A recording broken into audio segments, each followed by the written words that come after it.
Olá, eu sou a professora Adriana Marques. Vamos hoje fazer uma retomada geral da disciplina de gestão de pessoas. Então, gestão de pessoas. O que é gestão de pessoas? É uma associação de habilidades e métodos, políticas, técnicas e práticas definida com o objetivo, então, de administrar os comportamentos internos e potencializar o capital humano. Pessoas e organização, como é essa relação? Uma via de mão dupla, né? As pessoas precisam das organizações para suas realizações pessoais e profissionais, e as organizações dependem diretamente das pessoas para produzirem seus bens e serviços. Como ocorreu esse processo, né? Vamos entender um pouco. As práticas relacionadas à organização são velhas conhecidas do homem. Vamos partir do Homo sapiens, né, que a capacidade gerou aí a capacidade de distribuição de tarefas. Os homens ocupavam-se da caça, enquanto as mulheres se encarregavam da agricultura e da criação da prole. Também com a fixação do homem da idade da pedra polida, garantida pelo cultivo da terra e pela manutenção das manadas. Tivemos o aumento rápido da população e o desenvolvimento das primeiras instituições, como família e a divisão do trabalho. Também um homem do Neolítico, que desenvolveu a técnica de tecer panos, de fabricar cerâmicas e construiu as primeiras moradias, né? Os primeiros arquitetos do mundo. Ainda produziu o fogo mediante o atrito e deu início ao trabalho com metais.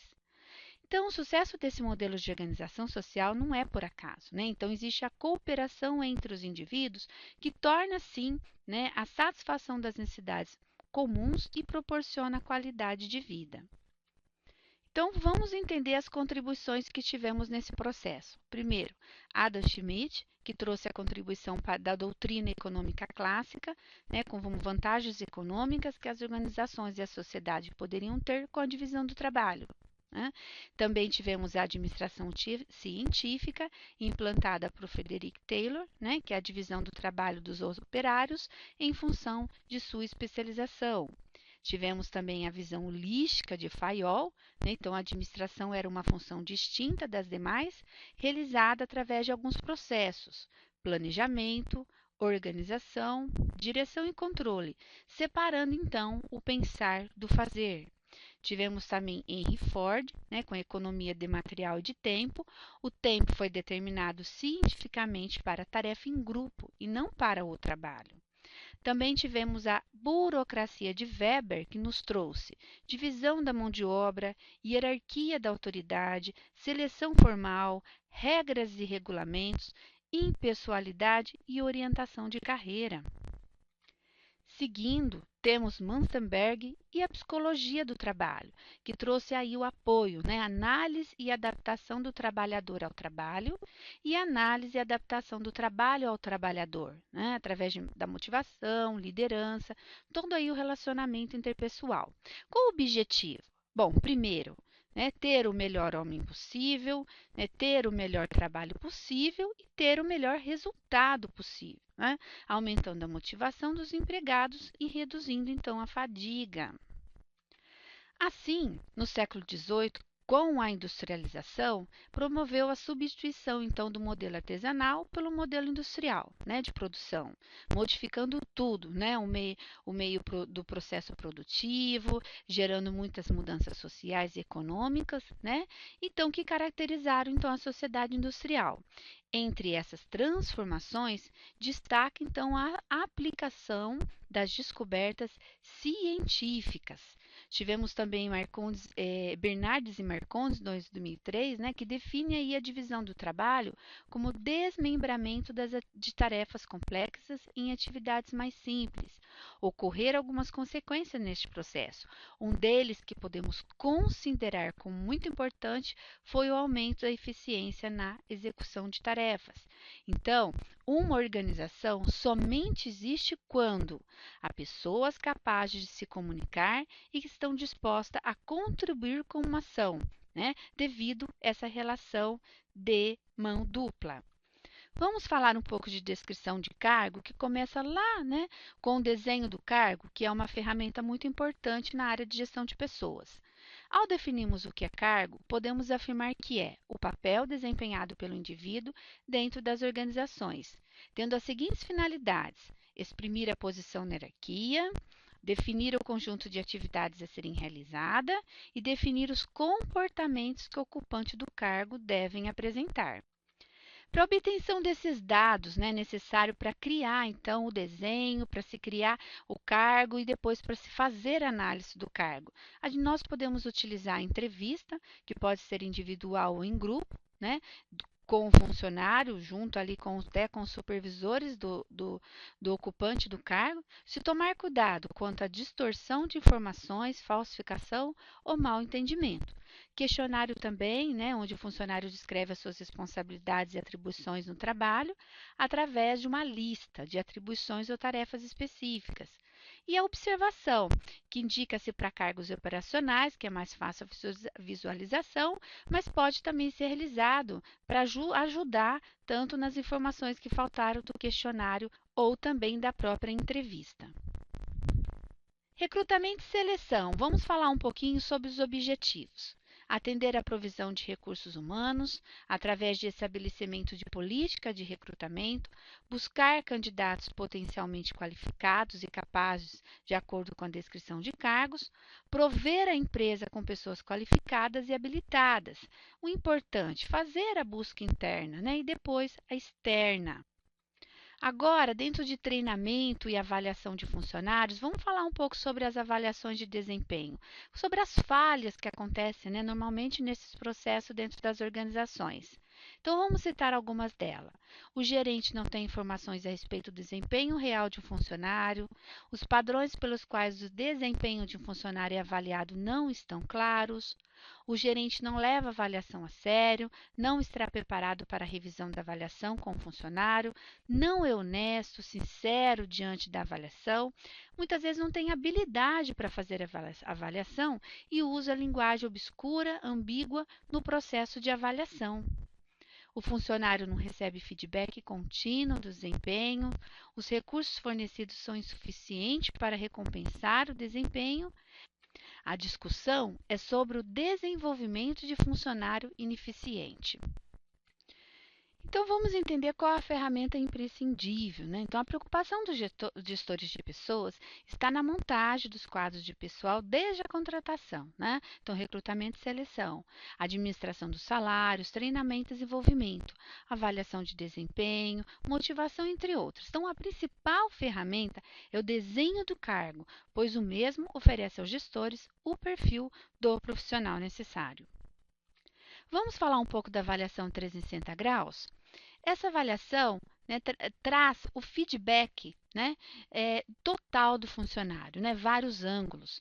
Então, ele destina-se a fornecer aos funcionários uma visão mais precisa, mais completa, né, de vários ângulos. Quais seriam? Superiores, colegas, subordinados, clientes, entre outros. Atualmente, as empresas começaram até a utilizar ferramentas de rede, né, internet, intranet, para gerenciar, compilar e agregar informações deste tipo de sistema de avaliação.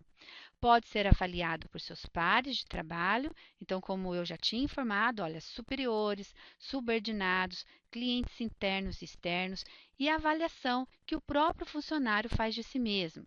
Facilita, então, a identificação de qualidades do colaborador que muitas vezes não são destacadas pelo gestor, bem como as necessidades de melhoria, né, poucos discutidas. Então, segundo Chavenato, ter pessoas não significa necessariamente ter talentos. Para ter talento, as pessoas precisam possuir algum diferencial que a valorize e que envolva três aspectos, né? Que seria o nosso chá. Conhecimento, que é o saber, constitui o resultado de aprender a aprender, aprender continuamente e aumentar continuamente o conhecimento. Depois, habilidade é o saber fazer, significa utilizar e aplicar os conhecimentos, né? Seja para resolver problemas ou situações, ou criar e inovar. E competência, né? Que são as atitudes, é o saber fazer acontecer. A competência permite alcançar e superar metas e resultados, agregar valor, obter excelência e abastecer o espírito empreendedor. Vamos falar um pouquinho agora do levantamento das necessidades de treinamento? Objetiva constatar o quê? Existe diferença entre as habilidades necessárias para o desempenho de cada cargo e as habilidades possuídas pelos ocupantes dos cargos. O que fazer diante desta realidade? Diagnosticar se o treinamento é efetivamente necessário e se é resolvido com o treinamento. Portanto, são passos importantes. Primeiro, descrição e análise dos cargos, avaliar, né, e analisar o desempenho, né, que é o segundo. 3, identificar as necessidades. 4, analisar as alternativas. 5, estruturar o treinamento. 6, oferecer o treinamento. 7, avaliar o treinamento, ou seja, ação atendida ou não atendida. Agora vamos falar um pouco de salário? O que é salário? Salário, medida quantitativa associada aos benefícios e ao fator de motivação do seu comportamento. Para quem recebe? O reconhecimento, né, da organização, né, por seu desempenho e sua produtividade, o status junto a seus pares e à sociedade, a qualidade de vida que pode ser proporcionada, né, aos seus familiares. Então, a percepção da equidade pelos funcionários é atingida quando a remuneração recebida é igual ao valor do trabalho realizado. As políticas de remuneração são equitativas internamente quando os funcionários consideram que os salários recebidos por seus cargos aproximam-se do valor oferecido pela empresa. Vamos falar um pouco sobre pesquisa salarial. Para a elaboração de uma pesquisa salarial, existe algumas etapas, né? Vamos lá: planejamento, seleção dos cargos e das empresas a serem pesquisadas e preparação do material de coleta de dados, que e como envolverá a elaboração da pesquisa. Segundo, execução, coleta de dados, tabulação dos dados e análise dos resultados, que aqui nós vamos precisar muito da equipe de TI. E 3, que é o relatório aos participantes. Qual o objetivo da política de remuneração estratégica? Vamos lá: recompensar o desempenho passado dos funcionários, permanecer competitivo no mercado de trabalho, manter a equidade de salário entre os funcionários, associar o futuro desempenho dos funcionários com as metas da empresa, controlar o orçamento destinado à remuneração, atrair novos funcionários, reduzir a rotatividade e uma busca de método moderno de avaliação, né? Que é por habilidade. Agora vamos falar um pouco sobre higiene e segurança do trabalho? Qual o objetivo? Preservar a saúde física e mental dos trabalhadores, através de serviços médicos e adicionais, como contribuir para as condições ambientais do trabalho. É um processo com normas legais. Então, temos que ver aqui a visão da Organização Mundial da Saúde, né? Saúde ocupacional, segurança do trabalho, trazida pelo Ministério do Trabalho, treinamento de segurança, né, estabelecido pelo Ministério do Trabalho, programas de incentivo e de sensibilização, né, para se ter consciência realmente da importância de todo esse processo dentro da organização.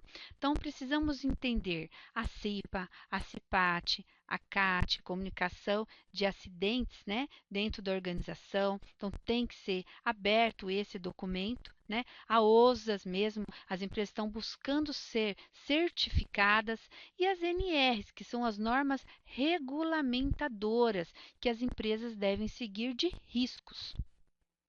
Reforçando que a CAT é comunicação de acidente de trabalho. Então, eu fecho aqui esse retomando, espero que tenha contribuído, né, que possa ainda aí contribuir para que vocês consigam se preparar mais, entender um pouco mais da importância de todos os subsistemas de recursos humanos. Um abraço e até mais.